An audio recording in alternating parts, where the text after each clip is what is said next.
She said, "You need to turn down that promotion. I'm not moving to New York for your career." I said, "I'd never force you to move." Then I accepted the job. She found out how serious I was when the movers showed up for my things only. My 31 male girlfriend.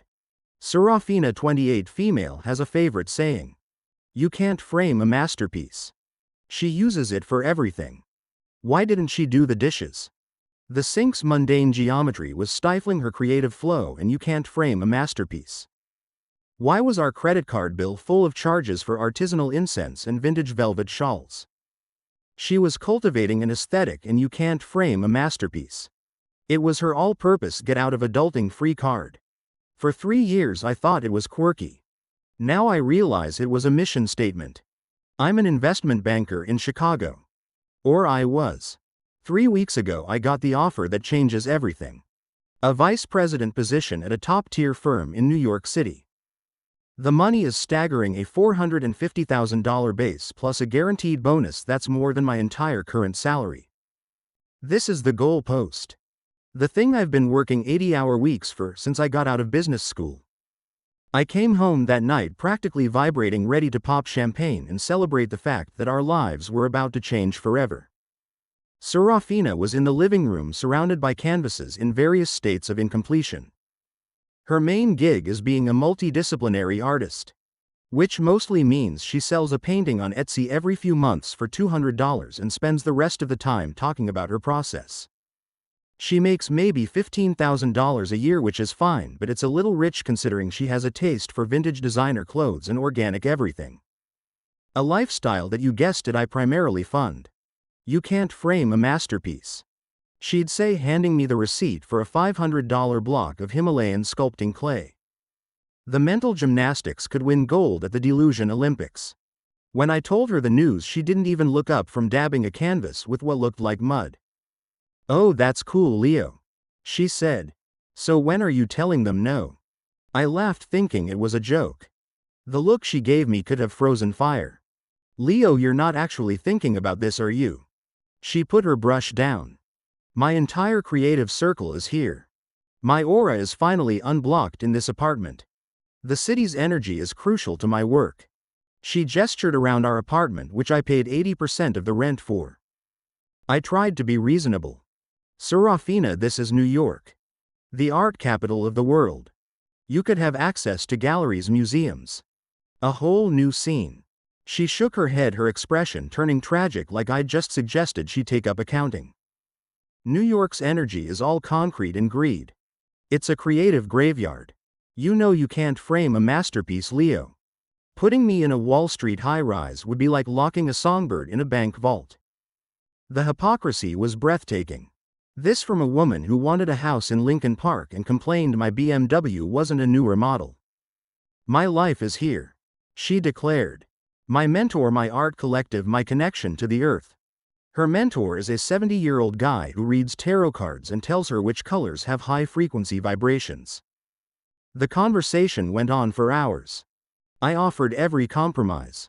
I'd go first, she could join later. We could keep the Chicago apartment. I'd fly back every other weekend. Each suggestion was met with a sigh and another reminder that I was trying to crush her spirit. Finally, she stood up, striking a pose like a revolutionary leader. "You need to turn down that promotion, Leo. I am not moving to New York for your career. If you truly valued my soul's journey, you wouldn't ask me to." Then came the kicker. "You are trying to put me in a box, and you can't frame a masterpiece." I looked at this woman who I genuinely thought I was going to marry, and a switch flipped in my brain.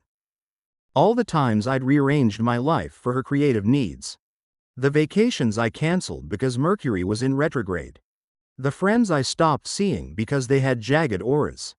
I was done. I looked her in the eye and said, "I would never force you to move." She smiled, a triumphant, brilliant smile. "Good," she said, kissing me.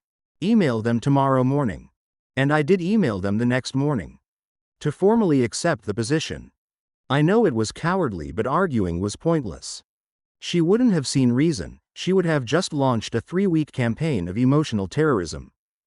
So I played along. I opened a new bank account. My firm offered a relocation package including professional movers and temporary corporate housing.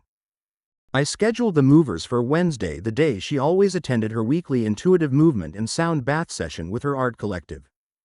That was yesterday. I left for work, went to a coffee shop and managed the move remotely. The movers were surgical. I had pre-marked everything that was mine. My suits, my home office setup, my books, the furniture I'd bought before we met. I left all the shared items, the giant velvet couch she insisted on, and even the 80-inch television I paid for. I wrote a letter explaining everything and left it on the kitchen counter with my key and a check for 3 months' rent. The lease was in my name, so I was being generous. My phone started exploding around 3 in the afternoon. Texts and missed calls one after another. What is going on? There are men taking your desk. Leo, where are you? This is not funny. Are you seriously abandoning me? My aura is in shreds. I ignored them all.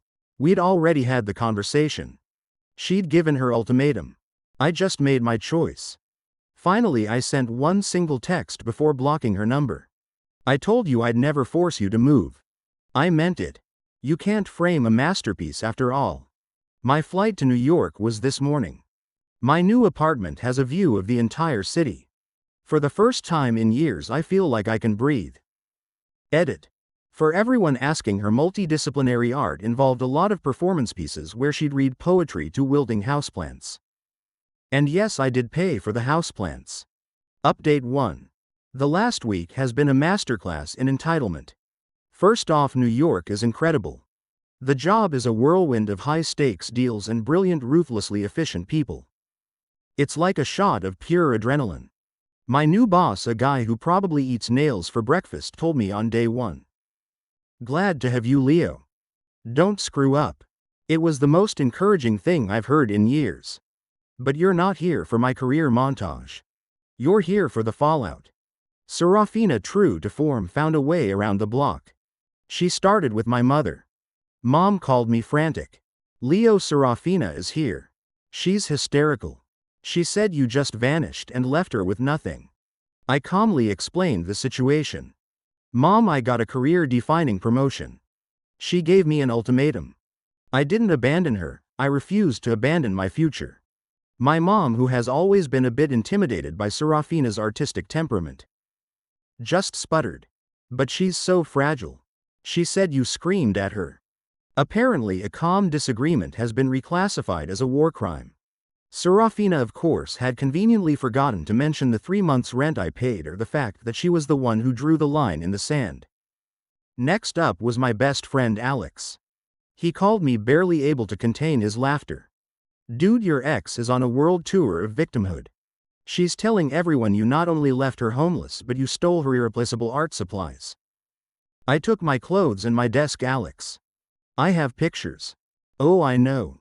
But according to her, you made off with a sacred paintbrush blessed by a shaman in Peru and pigments ground from meteorites. She's building a whole mythology around this. Says you're trying to silence her creative voice because you can't frame a masterpiece. Day 3 brought a call from an unknown number. It was Serafina's father, Robert. I'd only met him a handful of times. He's an old money type who thinks anything west of the Hudson is basically a potato farm. Leo. He started, his voice dripping with condescension. We need to discuss the predicament you've placed my daughter in. You've been a disruptive force in her artistic journey. I almost choked. Robert the First accepted a job. He scoffed. A job. Chasing dollars. Serafina is a creator, a visionary. You can't put a price on that. I couldn't resist. Well, she certainly tried, Robert. Her vintage scarf budget alone could fund a small nation. He hung up. This is where she really went nuclear. Alex sent me screenshots from her Instagram. She'd launched a full-blown social media campaign. A black and white photo of her looking wistfully out a window with the caption, "When you give your light to someone only for them to leave you in the dark the moment their corporate masters call." A reminder that some souls can't handle true freedom. Artistry, soul journey, you can't frame a masterpiece. The comments were a cesspool of her art collective cronies calling me a corporate vampire and a soul-crushing suit. The narrative she spun was epic. That the boring banker had leached off her creative energy for years, and now that I had my big break, I was discarding her like an old canvas. This from the woman whose contribution to our joint account was the occasional Etsy sale. But the grand finale was a story that just said, "If any of my beautiful souls know a lawyer who specializes in emotional and spiritual damages, please DM me." A partnership of 3 years has to mean something legally speaking. That's right. She was crowdsourcing legal advice on how to get alimony from a boyfriend. Alex confirmed common law marriage isn't a thing in Illinois. The math as usual did not check out. Edit. A lot of people are asking what her father does. He inherited a commercial real estate empire. He's not struggling. He just enjoys the drama. Also, the sacred paintbrush was one she bought from a craft store and left outside during a thunderstorm to absorb the energy. I think it got hit by lightning. Update 2. I thought things couldn't get more absurd. I was wrong. The universe apparently looked at my situation and said, "Hold my artisanal gluten-free beer."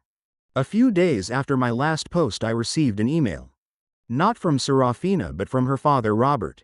Again. The subject line was, "Regarding your moral and financial obligations." I knew this was going to be good. I poured a very large glass of scotch before opening it. The email was a masterpiece of passive-aggressive legalese. He wrote that while I may have no codified legal duty, I had a profound moral obligation to Serafina. He said she had made significant personal and professional sacrifices to support my mundane career ambitions. Sacrifices. Her biggest sacrifice was having to pause her Netflix binge to let the Postmates guy in. Then came the proposal. 1. I continue paying her rent on the Chicago apartment for 1 full year to allow for a period of creative and emotional healing. 2. I provide a one-time creative transition fund of $30,000 for her pain, suffering, and lost artistic momentum. He called this a gesture of goodwill. I call it extortion with better vocabulary. I immediately forwarded it to my firm's legal department. One of the perks of working at a place like this is an army of lawyers who eat threats like this for breakfast.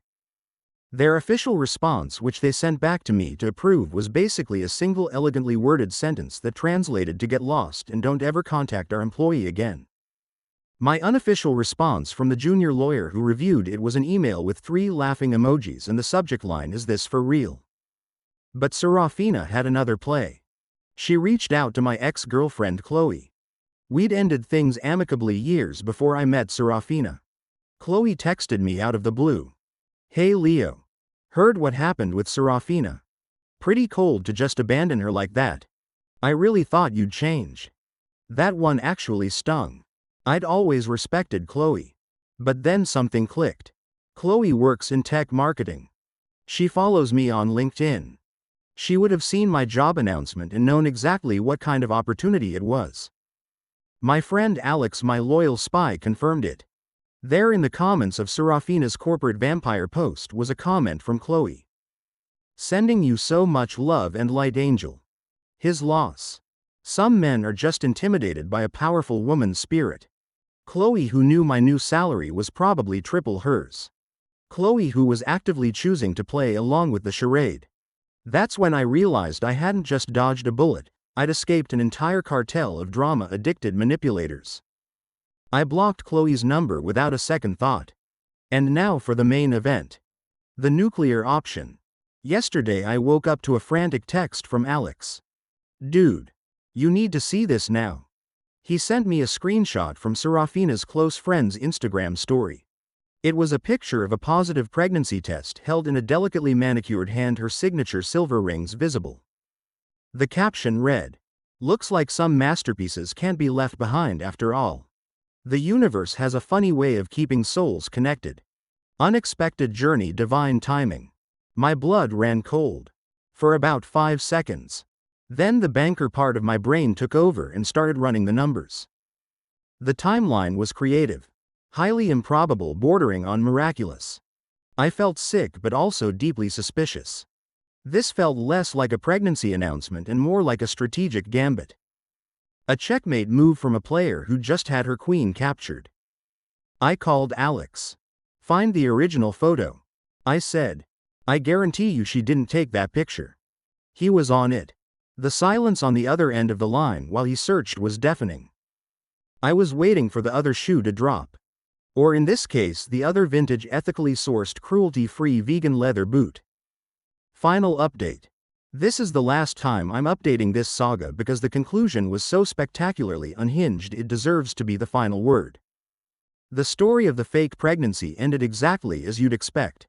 An hour after our call, Alex texted me a link to a stock photo website. The image was titled, "Hand-holding positive pregnancy test neutral background." It was one of the first results for pregnancy test. The sheer laziness was almost as insulting as the lie itself. She hadn't just faked a pregnancy, she'd put in the absolute minimum effort. You can't frame a masterpiece, but you can apparently download it for $12.99. 2 weeks ago, the masterpiece herself showed up in New York. I was leaving my office building around 8 in the evening when I saw her standing by the entrance like she was waiting for a limo. She was in full Serafina mode. A flowing dress, a dozen silver bracelets, and an expression of serene suffering. "Leo, we need to talk," she said. My first thought was to walk away, but a morbid curiosity and the fact we were in a very public lobby with security made me agree to coffee. The conversation was a tour de force of manipulation. She started with love bombing. "I've been thinking," she said, stirring her oat milk latte with a tiny spoon. "Maybe I was too hasty. New York could be our next great canvas." I just stared at her. "Serafina, you told me moving here would be like locking a songbird in a bank vault." She smiled sadly. "I was emotional. I was scared of losing you to this world. But I realize now you can't frame a masterpiece and you can't confine love to one city." The catchphrase was back now, repurposed as a tool for reconciliation. It was impressive in a horrifying way. When I told her we were not getting back together, her face shifted to righteous indignation. "After 3 years, Leo. You don't just throw that away." I fired back. "You were the one who threw it away with an ultimatum." Then came the big one. "I was testing you, Leo. I was testing your commitment to my soul's journey." There it was. The whole relationship had been a series of her loyalty tests, and I had just failed the final exam by choosing my own life. Adults don't test each other, Serafina. They talk. When guilt, bargaining, and seduction all failed, she played her last, most pathetic card. "Fine," she snapped, her voice cracking. "If you won't take me back, then you owe me." I just raised an eyebrow. "I owe you." Her eyes flashed. "Yes. Do you know how humiliating this has been? My creative energy is completely blocked. My reputation is in tatters. You owe me compensation for the damage you've done to my artistic spirit." Then she named her price. $75,000. I burst out laughing.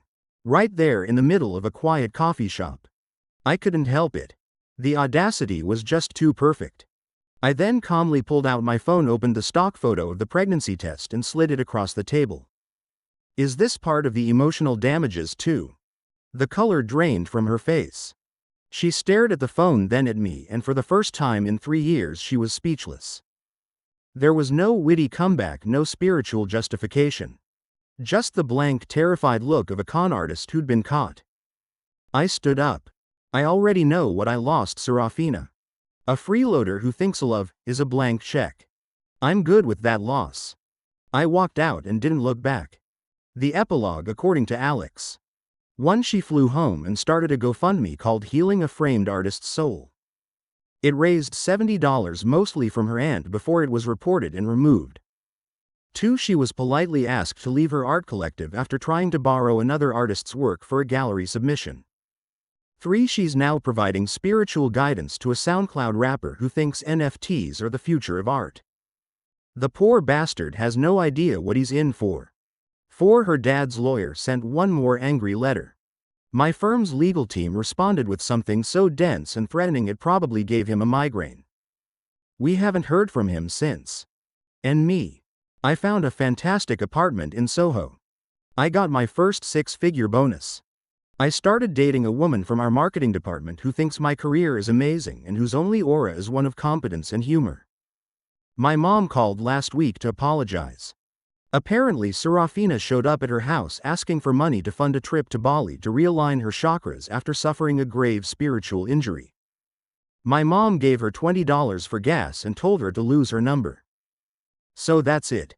The woman who demanded I sacrifice a $500,000 career for her art is now unemployed and scamming aspiring musicians. The entitlement was staggering. She genuinely believed she was a masterpiece and that the world and specifically my wallet owed her a gilded frame. But here's what I learned. When someone tells you over and over that you can't frame a masterpiece, they're really telling you they will never be contained by adult responsibilities, by commitment, or by a partnership. They're telling you they will always choose themselves. My only regret is that it took me 3 years to finally choose myself too. Peace out.